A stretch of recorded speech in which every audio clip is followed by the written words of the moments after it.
Hi guys, it's Jack here, and today we're going to talk about vUWS, which is the uni's online learning platform. Now, I'm going to jump straight over there because there's no point looking at me.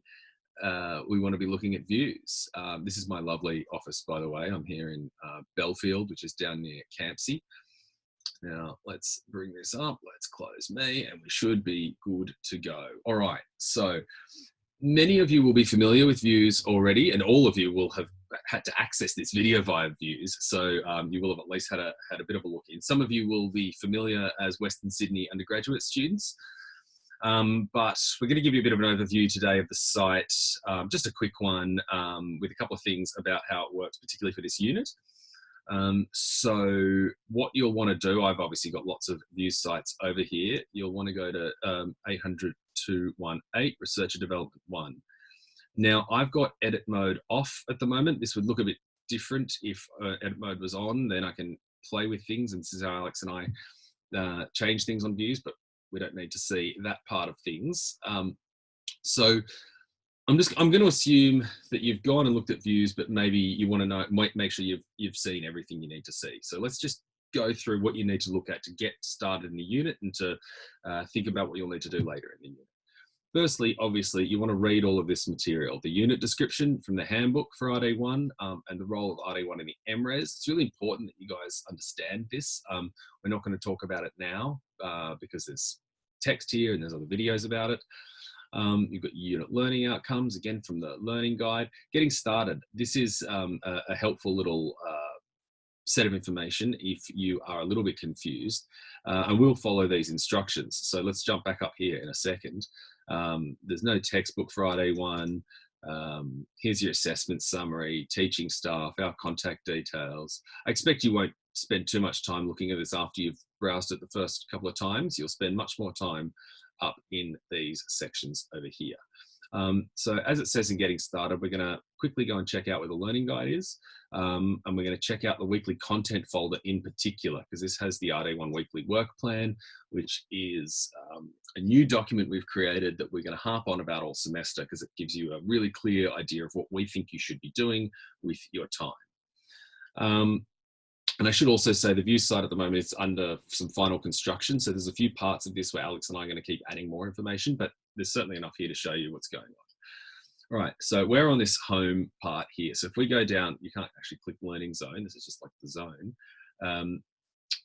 If we click learning guide, it's all very simple. I mean, it's all very self-explanatory. Here you go. Here's the learning guide. You can download it. It should open in a new window. I'm not going to go into the learning guide, though I will point out something I noticed the other day. Look at this, Amazon AWS. That's Amazon Web Services, which is not a problem. It's just interesting that the university's using that. It's this huge sort of silent part of Amazon's business. Anyway, that's going down another track, but I listen to a lot of podcasts, and there's some really great stuff about Amazon and how it's sort of become this globally massive company. And Amazon Web Services is a big part of that. So there you go. We're all entangled in the web and we cannot get out. That's the learning guide. Right now, though, I'm going to jump straight in and show you this quickly. We're not going to do a whole thing on it because we'll look at it in class as well. But Alex and I are super happy to have produced this document for you. Hopefully you've already looked at it as you've, by the time you're viewing this video. 19 pages, it seems quite long, but it's basically a page per week. So we hope you'll print this out and keep a copy or have a copy that's readily accessible on your computer.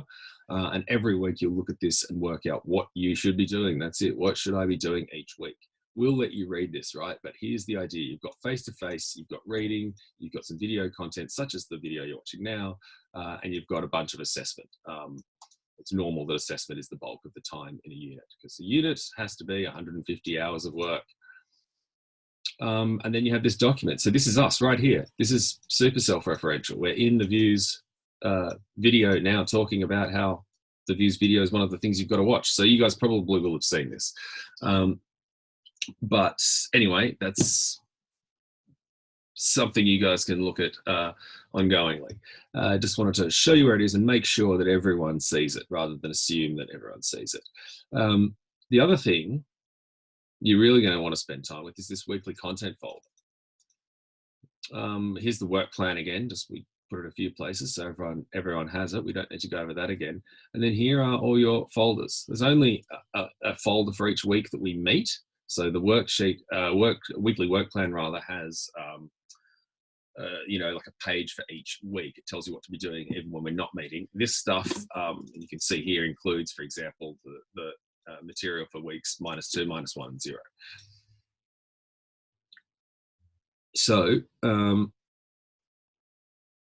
this is an example of what you do. You've got your weekly, let's have a look actually, your weekly work plan. These documents are online, but let's say you want to try and find Goldie and Miele, the readings, and these two videos. Well, quite simply, you're in weekly content, you're in week 0, there's your handbook, but here's your preparation, videos and readings. And then, oh, there's your video. I suppose technically, see, here's an example of we've still got to add stuff, but I'm not stopping the video now. So you can see how this is working in the flesh. By the time you guys look at this, we will have added descriptions. And here's the video that I'm recording right now. So we've created a placeholder for it. And it strikes me that it's a silly place to put it buried this deep, and it's supposed to be an introduction to views. So we might actually throw that up on the homepage. But now I'm thinking out loud, and there's no point continuing with that.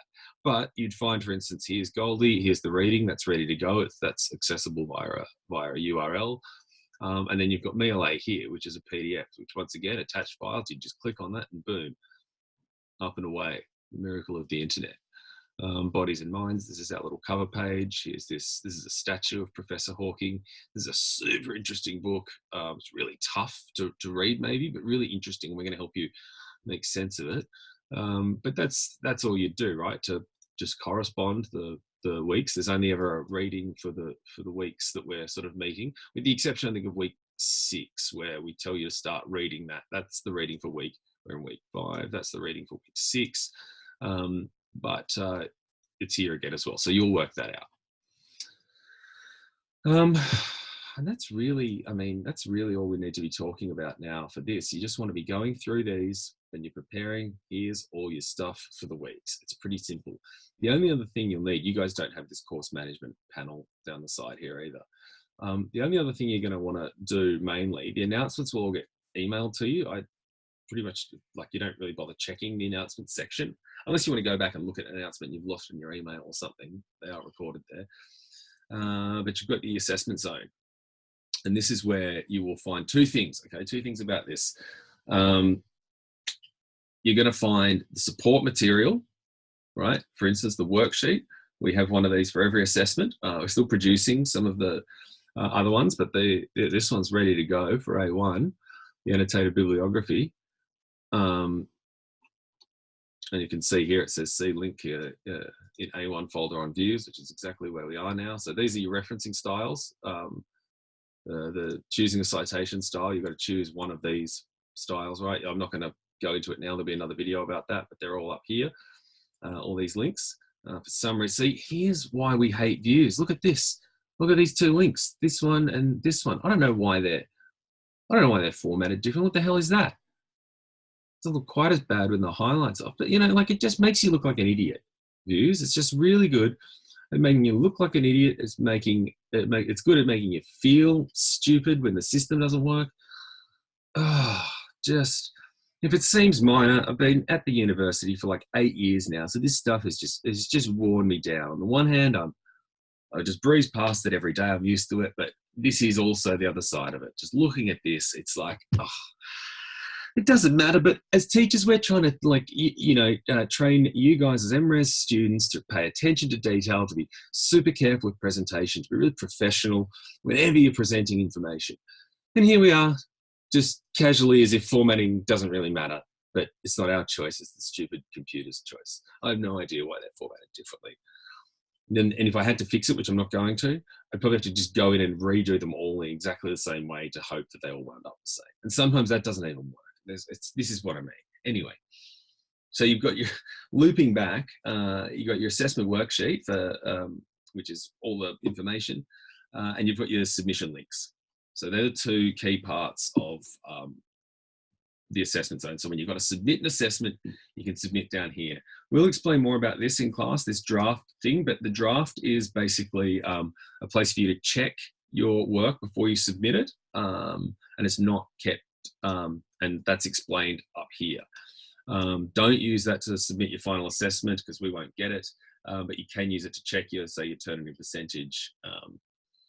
We'll talk more about percentages. People freak out about them in the MRes, especially because you're reusing a lot of your own work from other units, but that's totally fine because we can see where the matches are coming from. We'll talk about that later. If you were going to submit assessment, you'd click on here. I'm not going to do it now, but you because I think I have. Oh no, if I had edit on, I can see all of the enrolled students. You'll see. You'll be able to enroll as yourself. Lodge the assignment as yourself and upload it, choose from this computer, so on and so forth. It's all pretty straightforward. If you are confused, you can get in touch with us, but it's pretty self-explanatory. And then you've got my grades here, which we don't actually use this much, but for some assignments like the annotated bibliography, that's still on old ones. This is something we've got to clean out as well because they recycle the sites semester to semester. That should be gone by the time you're looking at this. But that's where we'll display your grade for at least a few of the assessments. Not all of them. We email a lot of feedback, so it's not very consistent, which is a bit of a shame, but it's better to give you proper feedback by email for reasons we'll explain later. And then I'd recommend that you check out all of this stuff in the support zone. Study Smart, especially if you are interested in study skills, research skills, language skills, writing assignment skills, those kinds of things. Just taking a moment to load. Come on. Blah, blah, blah, blah. So here it is. There's some really great people at the library. We're not going to talk about this now, but we highly recommend you look into that. To remind you, that's just down here, the Study Smart zone. There'll be some other stuff that comes up here over the course of the semester, probably. But for now, that's, I hope, a useful overview. I'm not sure it was particularly useful. I hope it was. I hope it gives you a bit of an idea. Maybe you already knew all of that, but I'm sure that there's some people here who are new to Western Sydney, and that'll give you a bit more of a look at things. I think that'll do us for now. If there's anything further about views, we'll send announcements. It's our preferred mechanism for emailing or for contacting everyone with updates. Just clicking on that announcements section, and we send one off that goes to your inbox. So you will get a number of views announcements. And yeah, I think we'll call that over and out. Have a good day, whatever day it is that you're watching this, and keep living the dream.